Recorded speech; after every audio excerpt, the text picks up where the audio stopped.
Hello everyone, welcome to video lecture on double acting reciprocating pump, a virtual lab experiments. Aim of the experiment is to conduct a performance test on double acting reciprocating pump and to plot the operating characteristics. Introduction. We can see here this is a single acting reciprocating pump. This is double acting reciprocating pump. The parts of the reciprocating pump are piston, then this is cylinder, then these four are valves. In case of single cylinder reciprocating pump, we can see two valves, one here,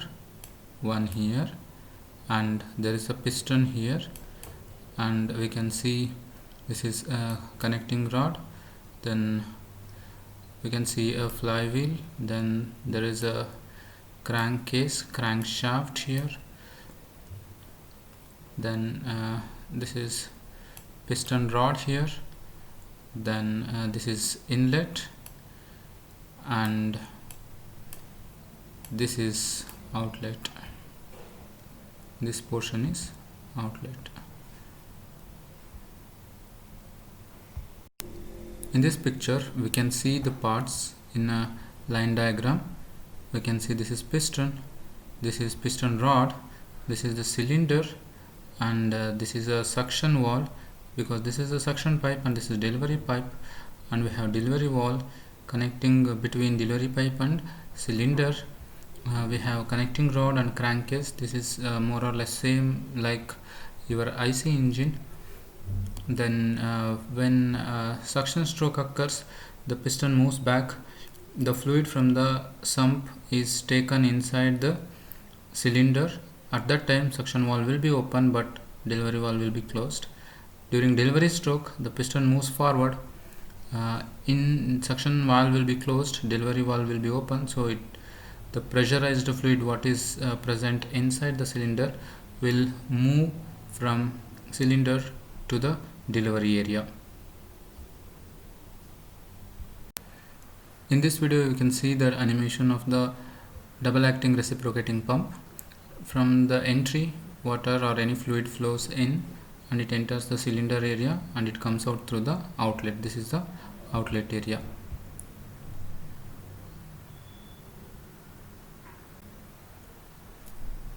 Next we can see that inlet valve will get opened when piston moves backward, and it will be closed when piston moves forward, and outlet valve will open when piston is coming forward and it will get closed when piston is moving backwards. So during backward stroke the water is taken in, during forward stroke water is pushed out. Similarly, the action takes place behind the piston. Water enters during forward stroke and it gets delivered during return stroke. In this slide we can see the comparison between centrifugal pump and reciprocating pump. There is a major difference because the centrifugal pump is a turbo machinery and reciprocating pump is a positive displacement machine. As it's a turbo machinery, centrifugal pump, we can see there is a steady flow in the when the fluid passes through the pump, but when the fluid passes through reciprocating pump we can see pulsating flow. There is a confined space where the fluid is trapped for a momentary period. Then if you see a centrifugal pump, there you can see there is a uniform torque, flow is uniform, hence you can see there is a uniform torque, pulsating because of the moving motion of the cylinder, piston inside the cylinder. We can see there is a non-uniform torque. High efficiency for low head pumps with high discharge. Centrifugal pump has a high efficiency for low head pumps with high discharge, and reciprocating pump has low efficiency for low head pumps. initial cost is low in case of centrifugal pump, initial cost is high in case of reciprocating pump. And because the reciprocating pump is quite huge or heavy, and it has friction components like piston and cylinder, there is a continuous friction. We can see generally the maintenance cost will be high, and we can see that centrifugal pump will handle all types of fluids, but reciprocating pump has a problem with handling viscous fluids. So priming is necessary for centrifugal pump. Even if a small air gap is there, it won't start. We have to fill it completely with the same fluid, same working fluid. Then in case of reciprocating pump, that is not an issue. You can have small changes in the fluid.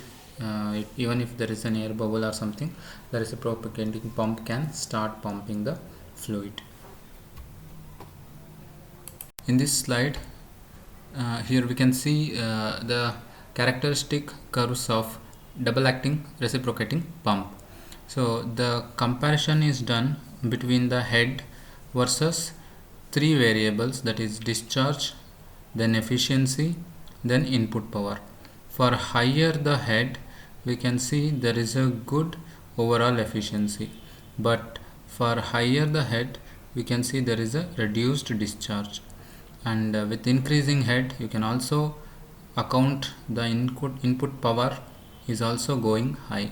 So for increasing head, we can compare that it will take power input, more power input, and also it will give good overall efficiency. But if you increase the head, the reciprocating pump discharge will gradually come down. Now we will start the virtual lab on reciprocating pump.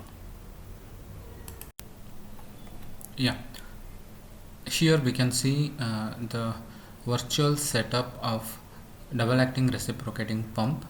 So this is the setup. In this region, what we can see is the reciprocating pump. In this area, the piston and cylinder arrangement is placed, and this is the display board. This is the tank.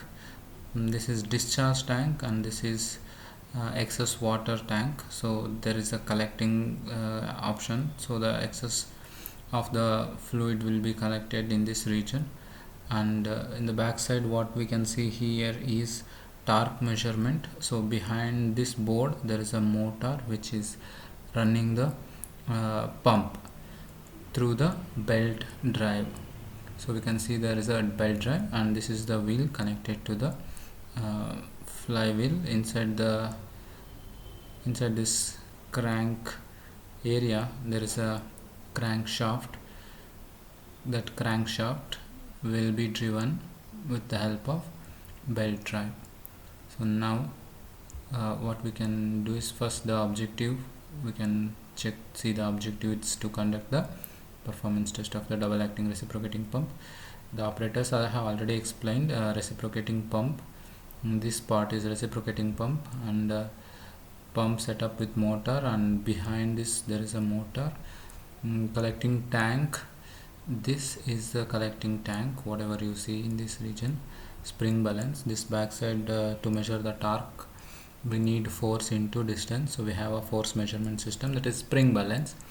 Pressure gauges, these two are pressure gauges. There is a delivery pressure and also a suction pressure measurement option. One stopwatch to measure the discharge flow. So you can read out these things later. The same thing, suction head, delivery head, reciprocating pump.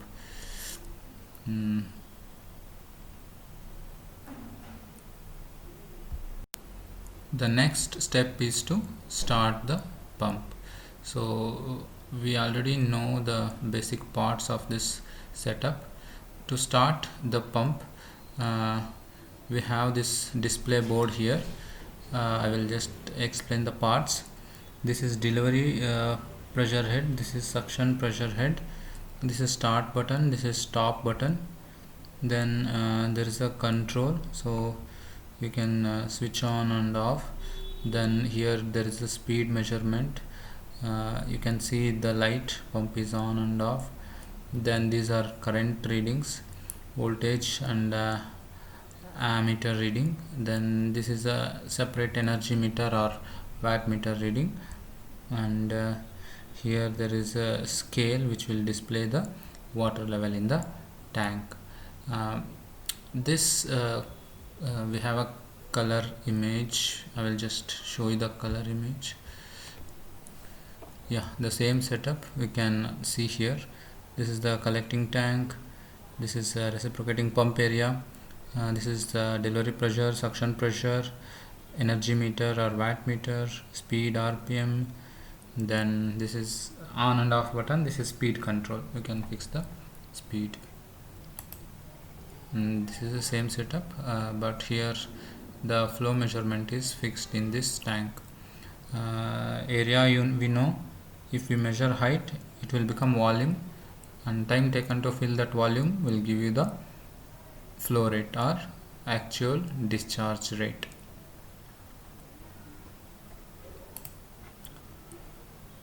So to start with, I will press the start button. Now we'll go to the next step. We have to fix the motor speed. So I will rotate this knob so that motor RPM is fixed to 1200 RPM. So behind this there is a motor, right?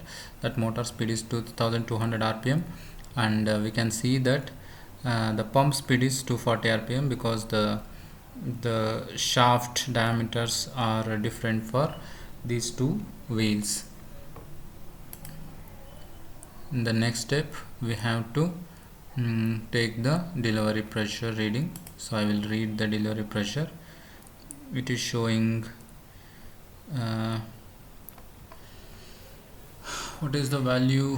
Come on, it's 0 I guess, because we have not turned the valve on, I guess.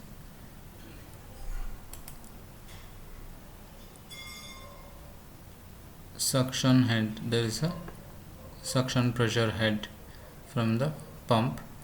So the suction pressure head is 0.816, and the elevation of this pump is 15 centimeter. So now we have to enter the total head value. Yeah, the total head value after calculating HS plus HD plus Z, it is 0.968 meters. Here you can answer this quiz. There is a quiz. So what is the use of delivery head and suction head? So you can answer that question. That is used in total head. So if you click total head, you will get the answer. Next,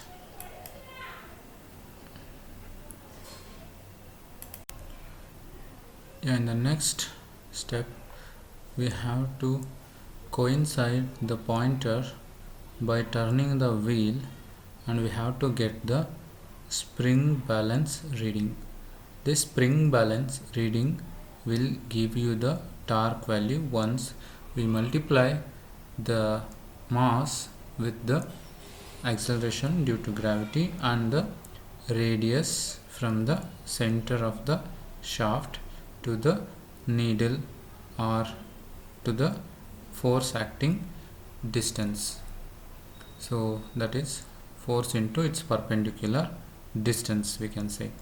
So we'll click this. Now we have to rotate this wall slowly. If we start rotating, the needle will come up and it will get coincide with the stationary pointer. So then the value what we see here is the actual weight or mass. Then if we multiply that with the acceleration due to gravity g, then and radius 0.1, so this into this along with acceleration due to gravity, say some 10, we will get the torque reading. So after calculation, the torque value is 1.32 Newton meter. The next step, we have to measure the discharge coming out of the pump. So from when the pump is working, so there is a collecting tank in this area. This collecting tank is same as this collecting tank. Here we can see there is a water coming out from the pump. This is coming out from the reciprocating pump. We can see this is not a continuous flow because it's a reciprocating pump. I will close this bottom wall, so water starts collecting and it takes some unit time. So to fill, here you can see, to fill 10 centimeter height, it has taken 22 seconds. So the area into height will give you the volume flowed in 22 seconds. So if you substitute that value, A into H by T, time taken 22 seconds, we will get the actual discharge into the tank. After the calculation, we can see that actual discharge value is 5.68 into 10 power minus 4 meter cube per second. So in the next step, we have to take the energy meter reading. This is for 5 revolution. This revolution or the speed of this revolution depends on how much load is connected. For 1 kilowatt, say it takes 5 revolution, and for 2 kilowatt, it may take 10 revolutions. That is going to determine how much energy is consumed. There is a constant of value that is called energy meter constant. With the help of that, we will be able to calculate power consumed. That value will be shared in the later part of this video. So we'll check the reading. The disk is rotating, so there will be values changing in this region. So after say 5 revolution, we will be able to get the energy meter reading. So it has taken 43.5 seconds to complete 5 revolution. In other sense, what you can do is you can fix this to 40 seconds and you check how many revolutions the energy meter is taking place. Either way, you can do the experiment. In this step, we have to complete the calculations. So the performance parameters are efficiency, input power, output power, and discharge values. So if you hover the pointer over the values, we can see what is the equation that we have to use. Here the percentage slip is nothing but Q actual by Q theoretical divided by Q theoretical. That means the discharge what we calculate is not same as discharge what we get, that is actual discharge. That difference is called as a slip. To get the percentage slip, we will divide it by theoretical discharge. Similarly, for motor output, then efficiency, pump, motor, overall efficiency, we'll calculate and we'll substitute the values. After substitution, these are the values what we'll get, and there is a small quiz we can answer here. So NP indicates in the calculation of Q theoretical, NP speed of pump. That's the right answer. So we'll move to the next step. Next step, we have to stop the pump. So we have to repeat the experiment for different values of discharge. Then we can plot the graph for actual discharge versus head, overall efficiency versus head, and input power versus head. This we have already explained in the previous part of this video lecture. Thank you.